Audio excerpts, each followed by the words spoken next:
Marvel finds themselves wrecked on every single front imaginable, whether it's at home with independent comics, or whether it's facing off against manga titles that are absolutely obliterating their sales. Now, instead of handling this like consummate professionals and enticing people to buy, I know that's a crazy idea, right?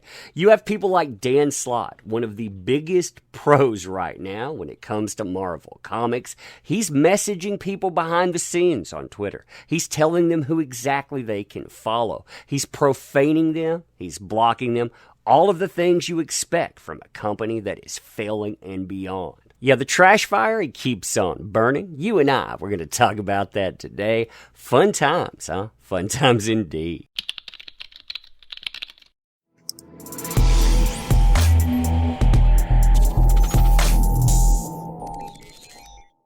So hey there to all you fine folks on this fine day, by the way. I hope you are doing excellently. And 500,000 copies for King Spawn #1. 500,000 copies. Marvel, they're lucky to get something above 100,000, but hey, they're the leader, right? Yeah, if you really want to feel for how bad things are for not just Marvel, but for everyone in American comic books right now, these are the top titles of 2020. You notice Marvel, they pop in with #1, 3, 4, 5, 6, and 7. And look at these estimated units here. You don't have one that cracks 200,000. How many actually crack 100,000? 4. 4 books for the entire year manage that? Yeah. Now, McFarlane, he has a few choice things to say about this, too. He absolutely wrecks Marvel and Warner while he's talking about it as well. And remember, this is just Indy versus Goliaths. We're not even talking about going overseas and really looking at people just absolutely owning Marvel. But listen to this here. I'm a baseball guy. I love stats here, so I'm trying to lose the word image. Remember, Image Comics, that's what this is produced under. You have Marvel, DC, IDW, Image, etc. When we're talking about how good this sold, did we break 100 Image comic records or something? Yeah, that's a given. That's low-hanging fruit. Let's go bigger than that. What are Marvel and DC doing the 21st century? Let's start at that point and go all the way down. Do we think that a reboot of Amazing Spider-Man is a new comic book? I don't know. But here are a couple of books that have outsold it. Action Comics 1000. So it took 1,000 comics to get to that point, mind you.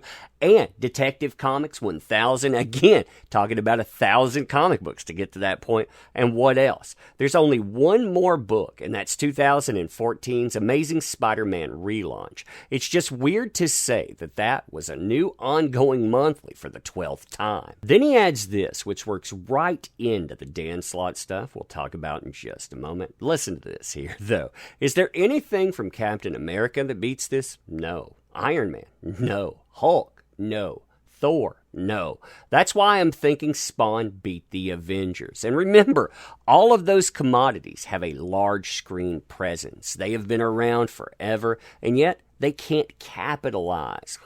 You wonder why. Now, Todd McFarlane, he credits popularity for his sales, and fair enough, for him to sell, he needs to be known. But why doesn't that work out for Marvel? They have more established characters. They've been around much, much longer. Again, billions of dollars on the big screen. They're known worldwide. I think a lot of it boils down to how they try to entice customers, or the opposite. They don't entice them at all. Enter Dan Slott. Now, Dan Slott has been on Spider-Man, Fantastic Four, etc., etc., etc. We're talking hard hitters out there. And just to give you a little background on this guy, when he received criticism from a customer one time, he decided that he was going to wreck his life. This is him talking about it, by the way.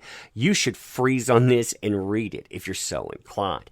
Basically, what he does is he pretends to be them online. He wants to wreck their reputation. It gets so bad for that customer that the customer's wife begs Dan Slott to stop. And you know what Dan Slott does? He goes online and he mocks this person repeatedly. And you know what? Marvel did nothing. Absolutely nothing to stop this at all. So here's a recent customer talking about Dan Slott, and this is just the beginning of something ugly. Thanks to Bounding Into Comics for covering this too. props to them. Check them out. So here, Joshua Quirk. Dan Slott blocked me because I disagreed with him politely, then responded and blocked me before I could respond. This is another reason comics nowadays are crazy. I like Dan. I just disagreed with one thing. Now, Dan's response to this is before the direct messages start flying, is, hey, you're following the wrong people online. He's talking about people like myself, by the way. This is how these folks, they treat you if you don't walk lockstep. I blocked you because I checked who you're following. You're following a number of accounts that are members of an online hate group who have actively harassed people in the comic book industry who are from marginalized communities, including POC, LGBTQ+, and female creators.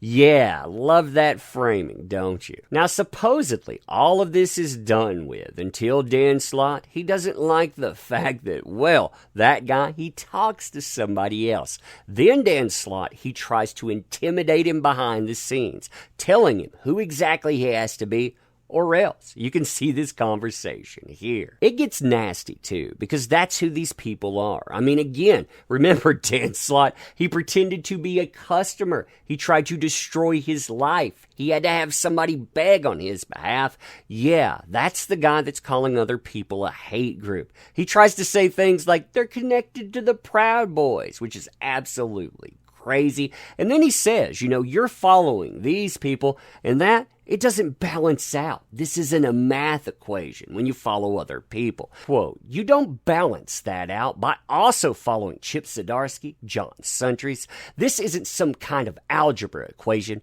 where it somehow makes it okay to reach out and have conversations with members of a full-on hate group. I don't know how to explain it any simpler than that. Now, this goes on for a while, too, and I hate seeing the way that this plays out. Why? Because the customer in this, he has to say something like this here. Dan, I'm a fan. I really am. Please don't make me have a bad experience with you. They're gone now. I purged them all for you, Dan. And Dan's like, yeah, that's what I wanted there. You doing my bidding. Remember, these folks, they think it is a privilege for you to interact with them, though. Mark Waid, another superstar at Marvel, made that very, very clear. He was talking about the prospect of block botting, blocking hundreds of thousands of people with one shot. And he said, yeah, sometimes that'll lead to unfair situations. Sometimes you didn't do anything wrong and you got blocked. But you know what? That was a privilege to begin with. It wasn't a God-given right for interaction. You know what else isn't a God-given right? Opening your wallet for them. That's why indies are on the rise. That's why manga is decimating them. Yeah, Marvel, they brought on their own game over. Fun stuff, isn't it? By the way, want to back indie comics? We have a link in the description. We make our own. We're on our third comic book.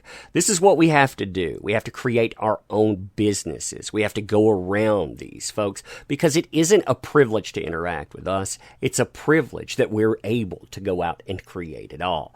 Let us know what you think about this stuff too. And as always, I appreciate the heck out of you. I can't say that enough. I appreciate you showing up for videos, making these channels work. Thank you. I'm going to leave it at that. Thank you. Appreciate you again. See you soon.